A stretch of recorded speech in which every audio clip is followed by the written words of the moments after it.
Flávio comentou essa questão da fundação, né, que foi ali da Deltan, falou sobre a criação desse fundo bilionário com as multas da Petrobras. Como o judiciário encarou isso na época?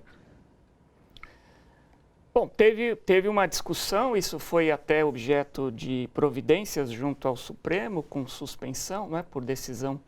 Agora não me recordo o ministro, não sei se Alexandre de Moraes, não é? Mas o fato é que os termos do acordo que foi firmado entre a Petrobras e o Departamento de Justiça americano indicavam os recursos para o Brasil, não é? E o Brasil, ele é representado no exterior pela União, de modo que o destino natural desses recursos deveria ser a União e não especificamente como teria sido determinado a criação de uma fundação com parte desses recursos, ainda que para finalidades lícitas, que seria, vamos dizer assim, o enfrentamento e a educação no que diz respeito à luta contra a corrupção, né? Mas pegou mal na época, é isso?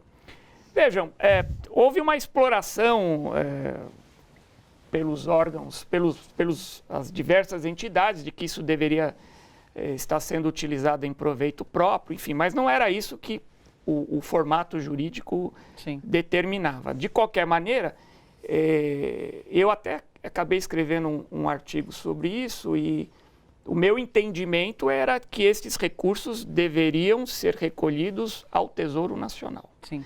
Pelos próprios termos em que eles foram firmados junto ao Departamento de Estado norte-americano. Sim. Agora, Laimer, a gente conversou com o Miro no começo do programa e ele falou sobre essa questão das delações premiadas, premeditadas, e que ele acha que vão surgir de alguma forma nesses novos vazamentos.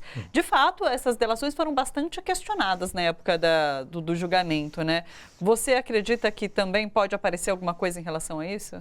A gente não sabe o que eles têm, eles dizem, o Glenn e a equipe dizem que tem muita coisa. Sim. E considerando, digamos, o tempo, os anos que são que estão incluídos dentro dessas gravações, é claro que vai pegar uma questão, deve pegar uma questão importante como a questão das delações, que era uma espécie de uma caixa preta dentro desse processo, né? A gente que acompanha de fora não sabe exatamente como é que funcionou essa, digamos, a dinâmica desses acordos de delação. O que a gente sabe são os resultados que, no geral, acabaram premiando os criminosos efetivos, né? Na medida em que eles acabaram conservando uma boa parte do dinheiro roubado e, por outro lado,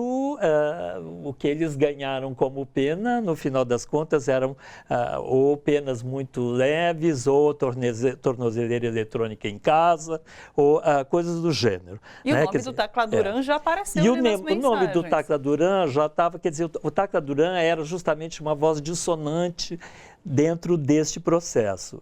E foi interessante acompanhar o que aconteceu com o Tacla Duran e com as tentativas de abafar o Tacla Duran, com as tentativas de também, como está acontecendo agora, de desqualificar aquilo que ele apresentava como, digamos, infração ou, enfim, contravenção, etc., que havia sido feita no âmbito da Lava Jato, tudo isso foi, de certa maneira, abafado, né? E nunca resultou em uma apuração concreta. Por exemplo, a menos que eu esteja enganado, mas eu não me lembro de ter visto nenhuma instância superior do judiciário dizer, não, vamos apurar aqui essa questão que está sendo levantada, que é problemática com relação à própria credibilidade das Lava Jato, já que ele está dizendo que houve corrupção dentro da Lava Jato e que essa corrupção estava ligada a um amigo do juiz, estava ligado a um escritório de advocacia a qual tinha pertencido a mulher do Moro. Sim. Quer dizer, tinha uma série de relações, no mínimo estranhas e suspeitas, que nunca foram esclarecidas, mas porque não houve o desejo de apurar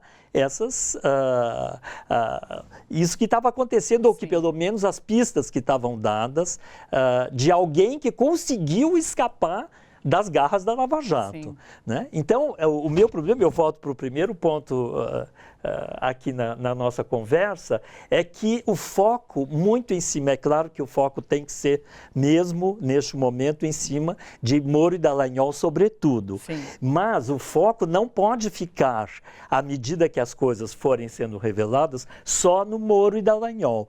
Seria preciso que, de uma maneira ou de outra, fossem responsabilizadas as instâncias superiores, porque elas estão destruindo o Estado de Direito.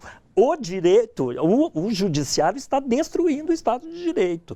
E eu acho que essa que é uma questão importantíssima.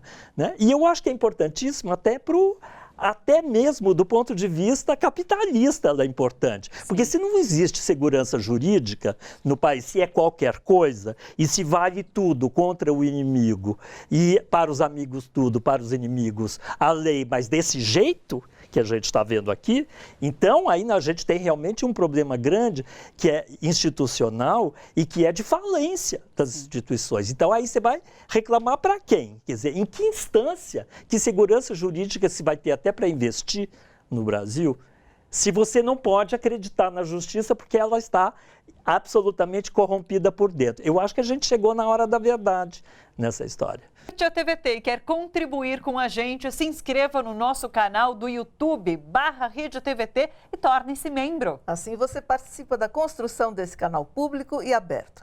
A gente agradece.